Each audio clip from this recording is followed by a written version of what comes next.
હવે છેલ્લી વાત તરફ આપણે જઈએ છીએ. તમારા જીવનમાં જ્યારે શોક આવે, આઘાત આવે, પછડાટ આવે, અપમાન થાય, તે વખતે શું જુદો વિચાર કરવાનો?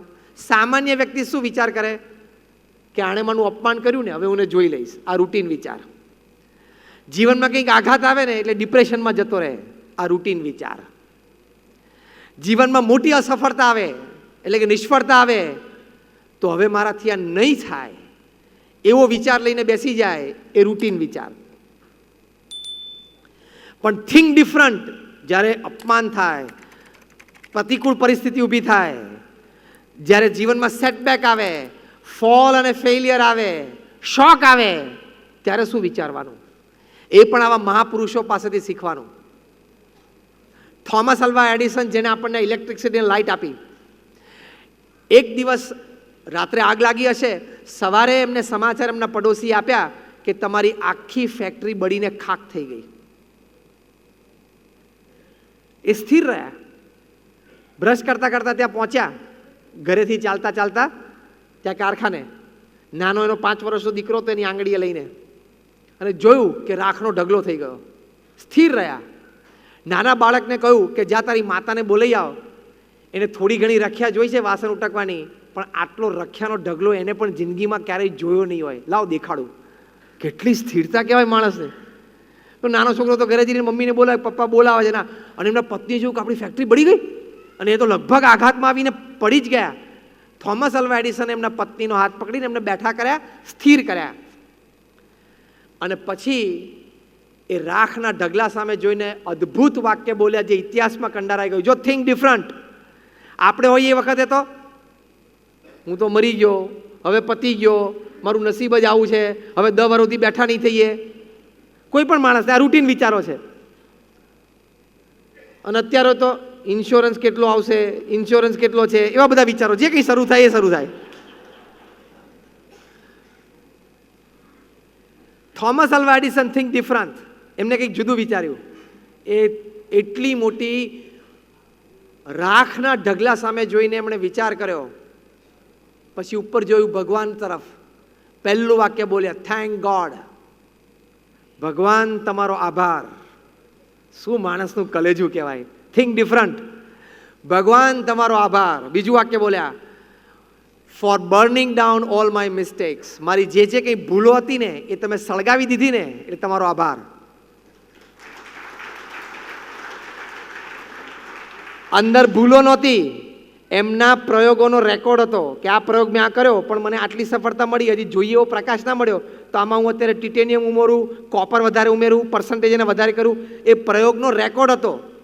જ્યાં સુધી એ રેકોર્ડ હતો ત્યાં સુધી એનું નામ ડેટા અને રેકોર્ડ. એ બળી ગયો એટલે એનું નામ અહીંયા મગજમાંથી એમને ડેટામાંથી મિસ્ટેક કરી નાખ્યું. આજે ચાવી ટાઈમે ફરવી ને, એ થિંક ડિફરન્ટ. जब तक वो था तब तक रिकॉर्ड, जब जल गया तब मिस्टेक्स. Think different. तो ये उभा रही शक्या. Thank God for burning down all my mistakes. પછી બીજું વાક્ય બોલ્યા, I am coming back at 10, I will start again. હું 10 વાગે પાછો આવું છું અને ફરી એક શરૂઆત કરીશ. કરી અને આપણને આ લાઈટ એમણે આપી. અને એટલે જ આજે ન્યૂ જર્સીમાં આખું શહેર એમના નામે છે. જે એડિસન શહેરમાં તમે જાઓ છો ને, જ્યાં આપણું અક્ષરધામ બને છે, એડિસન શહેરનું નામ એમના નામ પરથી છે, થોમસ આલ્વા એડિસન. પ્રમુખ સ્વામી મહારાજને લંડનમાં મંદિર બાંધવું હતું, ભવ્ય મંદિર, જ્યાં ભારતીય સંસ્કૃતિ અને ભારતીય પરંપરાની તમામ પ્રકારને પ્રદર્શન દ્વારા ત્યાંની પ્રજાને અને આપણી પણ પ્રજા જે ત્યાં ઉછરી હોય એ લોકોને માર્ગદર્શન, પ્રેરણા મળે. એની માટે હેરો નામના એક વિસ્તારમાં અમે મોટી જમીન લીધી. આ હું 91, 92, 93ની સાલની વાત કરું છું. લોકલ રેસિડન્સે અમારી સામે કેસ કર્યો કે આ લોકો રાત્રે 12 વાગ્યા સુધી ઢોલ વગાડશે, નગારા વગાડશે અને અમારું પ્રાઇવેસી અને અમારી શાંતિ ડિસ્ટર્બ થશે. અલ્યા ભાઈ, એવું નથી કરવાના, અમારે ટાઈમ નથી એટલો રાત્રે 12 વાગ્યા સુધી મંજીરા ખકડાવવાનો. પણ કેસ કર્યો એટલે કેસ ચાલ્યો. એ લોકોએ વકીલ રોક્યો, અમે લોકોએ વકીલ રોક્યો. અને પશ્ચિમમાં, યુરોપિયન અને અમેરિકન કન્ટ્રીઝમાં લીગલ પ્રોસિજરના ભાગરૂપે એક સિગ્નેચર કેમ્પેઇન હોય છે કે સહીઓ ઉઘરાવવાની બે પાર્ટીએ, કે કેટલા લોકો તમારા વિસ્તારના તમારી સાથે છે. એ લોકોએ પણ કરી, અમે પણ કરી, પણ સ્વાભાવિક છે, એ લોકો સ્થાનિક હતા, એ લોકોનો દેશ હતો, એ લોકોનું નેબરહુડ હતું, વિસ્તાર, એ લોકોની સિગ્નેચર અમારી કરતાં વધારે થઈ. એટલે કોર્ટે એના આધારે ડિસિઝન આપ્યું કે અહીંયા BAPS આ જમીન ઉપર મંદિર ન બાંધી શકે. ફાઇનલ જજમેન્ટ આવી ગયું.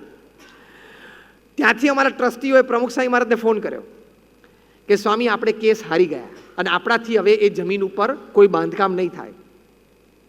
શોક, સેટબેક. અમારા વડીલ સંત પૂજ્ય વિવેક સાગર સ્વામી સામે જ ઊભા હતા, સાક્ષી. પ્રમુખ સ્વામી મહારાજના ચહેરા ઉપર એક લકીર ફરી નહીં.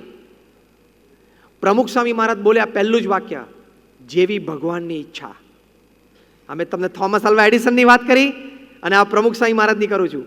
મહાન પુરુષોને શોક આવે, ઝાટકો આવે, જીવનમાં નિષ્ફળતા મળે ત્યારે પહેલું કામ એ લોકો એ કરે કે પોતાની જાતને સ્થિર કરી નાખે. પહેલું કામ આ કરવાનું. તમે બે બાકડા થઈ જાઓ, રઘવાયા થઈ જાઓ, કંઈક કરી બેસો તો એક નુકસાન આવ્યું છે અને બીજું નુકસાન શરૂ થાય. દે થિંક ડિફરન્ટ કે પહેલા હું મારી જાતને સ્થિર કરી દઉં, મારી સ્થિરતા હું આઘાતમાં પણ નહીં ગુમાવું. આ થિંક ડિફરન્ટ, થિંક બિગ. પ્રમુખ સ્વામી મહારાજ બોલ્યા કે જેવી ભગવાનની ઈચ્છા. પછી બીજું વાક્ય બોલ્યા કે આપણે તો આપણો પુરુષાર્થ કરી લીધેલો, હવે ભગવાનની જેમ ઈચ્છા આપણને માન્ય છે. કેટલી સ્થિરતા. અને ત્રીજું વાક્ય બોલ્યા જે પ્રમુખ સ્વામી મહારાજ બોલ્યા કે મંદિર તો આપણે કરવું જ છે અને કરીશું જ, બીજી જગ્યા શોધવાની ચાલુ કરી દો અને આ ફોન મૂકીને તરત જ મીટિંગ કરો અને બીજી જગ્યા ચાલુ કરો. મંદિર તો કરવું જ છે. અને કર્યું. અને 1995માં જ્યારે એનું ઉદ્ઘાટન પ્રતિષ્ઠા થયું ત્યારે રીડર્સ ડાયજેસ્ટ આટલું મોટું આંતરરાષ્ટ્રીય મેગેઝિન એમણે આર્ટિકલમાં લખ્યું કે it is the 8th wonder of the world, દુનિયાની 8મી અજાયબી.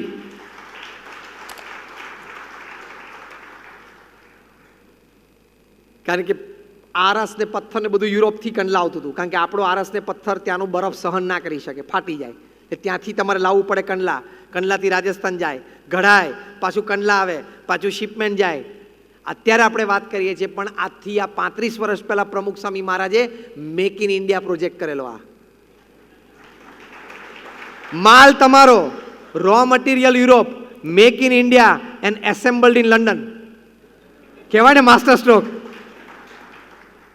26,000 પીસીસથી બનેલું છે લંડનનું મંદિર, જિગસો પઝલ જેવું. 2 પીસ પણ બગડ્યા નથી. આ માસ્ટર સ્ટ્રોક કહેવાય. Row material Europe, make in India અને એસેમ્બલ્ડ ઇન લંડન.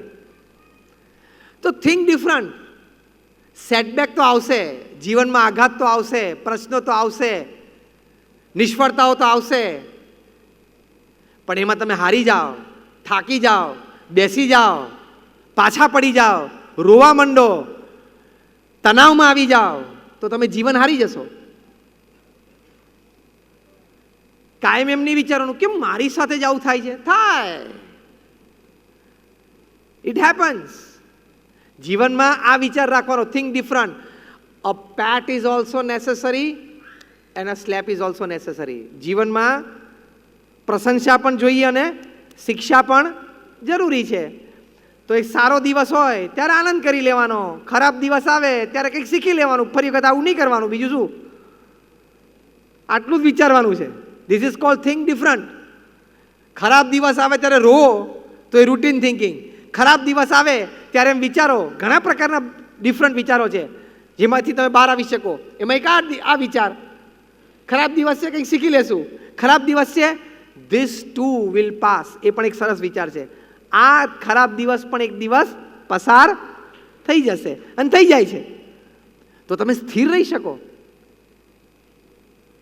તો આ થિંક ડિફરન્ટ કહેવાય. આવી થિંક ડિફરન્સથી તમે સ્થિરતા રાખી શકો, તમે હંમેશા આનંદમાં રહી શકો અને એ જ આપણા જીવનની મોટી સફળતા છે.